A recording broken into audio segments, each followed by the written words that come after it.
Hello, great people. Breaking news. Nnamdi Kanu was reportedly attacked in DSS custody. And as I'm speaking to you, there's tension all over the place as the Indigenous People of Biafra, IPOB, they are talking tough, warning Tinubu, DSS and Nigerian government that if anything happens to Nnamdi Kanu, then be ready for a face-off with them. On this episode of Politics with Joshua Plug, I will be telling you what reportedly happened in DSS custody, and I will be reading a statement that is on the wife of Nnamdi Kanu's page, her page on X. The statement there, I will be reading it out for you. Then I will be dissecting the associated issues as regards the politics and dynamics shaping the trial of the leader of the Indigenous People of Biafra, Nnamdi Kanu. I will be doing all this and more on this episode of Politics with Joshua Plug, Dr. Omoshola Deji. First, I can tell you that there is a publication by Sahara, and it was confirmed by Nnamdi Kanu's wife, Uchechi Okwu Kanu, that the leader of IPOB was attacked in DSS custody. Now, let me read what Nnamdi Kanu's wife published on her page for you. But before I do that, let me say something that, you see this thing where I won't read for you.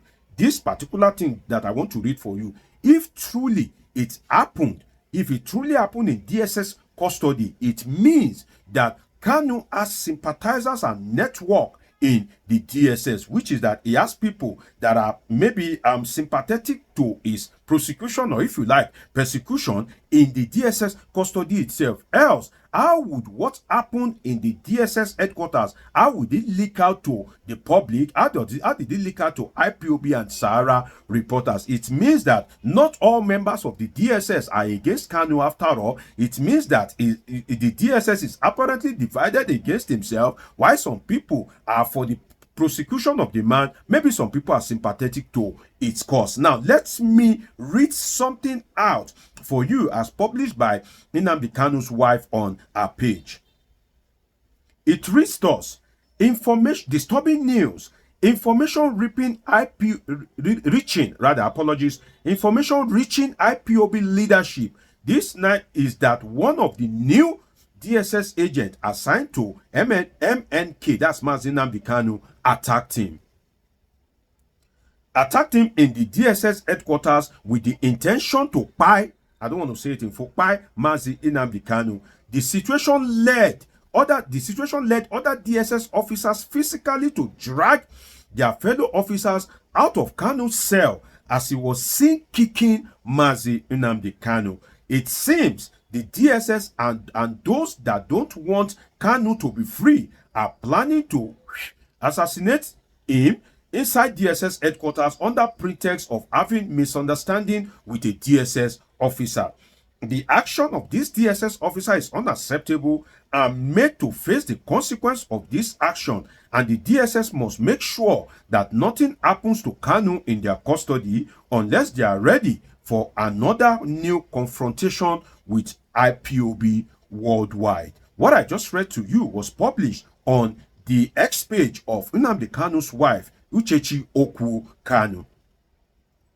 Like I said earlier, if truly the attack happened, and I use my word carefully, that if truly it happened, that means that Kanu has some people within the DSS that are sympathetic to him, because if it happened in Kanu's cell, how did it leak to the public? How did it leak to the media? How did it leak to IPOB? And what I can say in this regard is that this is one of the reasons why Kanu asked court not to keep him in DSS custody.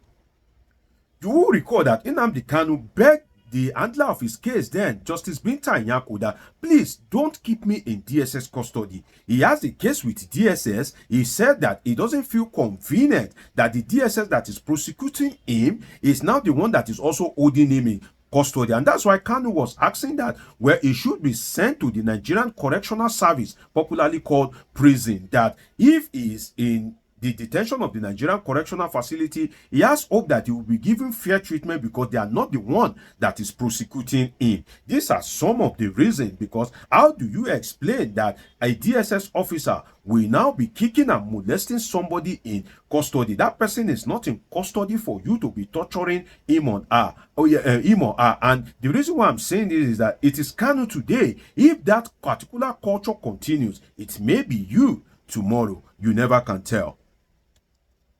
You won't feel safe if you were Nnamdi Kanu. Let us look at this. Use yourself as an example. You won't feel safe if you are kept with an agency that you have case with. For instance, you have a case with the Nigerian police. The case is going on in court. The case has lasted for so many years, and it is the Nigerian police that is bringing you to court. You are in their custody. You are literally living with them in their cell. How does that sound? The Nigerian police haven't come back from the court where there will be serious legal fireworks, different argument and counter-argument, objection and counter-objection.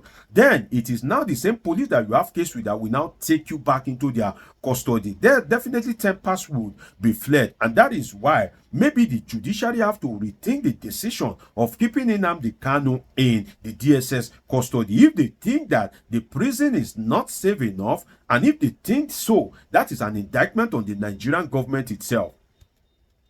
But if they feel that the prison is not safe enough, can you keep him in the custody of another agency, maybe the NIA, or maybe even the Nigerian military or the Nigerian police? I think that it shouldn't be the DSS that is prosecuting the man that should keep him in custody for the sake of his personal security and for his mind to be true that he is truly safe. Don't forget that now man wey dey alive, now him dey go imprisonment too. So if the man, if anything had happened to him in custody, how does he want to serve the punishment if you eventually found him guilty? And that is why you need to treat him fairly, because at the end of the day, if he's not found guilty, who will account for all the torture and persecution that he has gone through in your custody? So that is one thing that Nigeria and Nigerians need to consider. Prisons rarely have a case. Nigerian prison barely have a case with anybody. Their own job is just to keep people in custody. So why not keep Nnamdi Kanu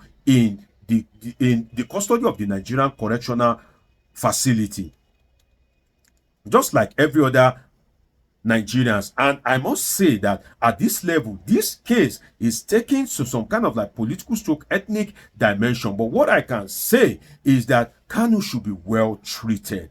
Kanu should be well treated in custody. Nigeria cannot cope at this point in time with another heated inter-ethnic tension. If Kanu has a terminal disease, for instance, and you kick the man, if anything happened to him in custody, imagine you just hearing the breaking news that, oh, Nnamdi Kanu, God forbid that, oh, he died in custody. You can imagine the ethnic tension that would evolve from there. So if anything happens to him, it will lead to serious inter-ethnic distrust, serious inter-ethnic tension, particularly in a country whereby other people that have committed similar offenses like Sunday Igboho, like bandits, murderous S-men, the Boko Haram guys, they are walking freely. So you have detained Nnamdi Kanu for many years. If anything happened to him in custody, it will lead to inter-ethnic tension. Some tribal bigots will not want to hear some of these things that I'm saying, despite the fact that I'm a Yoruba man. But that is the truth, particularly if you are a student of history, politics, and governance in Nigeria. You will know about inter-ethnic tension and how it can lead to serious anarchy in the country. And that is why I would give government three advice. Government of Bola Ahmed Tinubu has three options on this case of Nnamdi Kanu.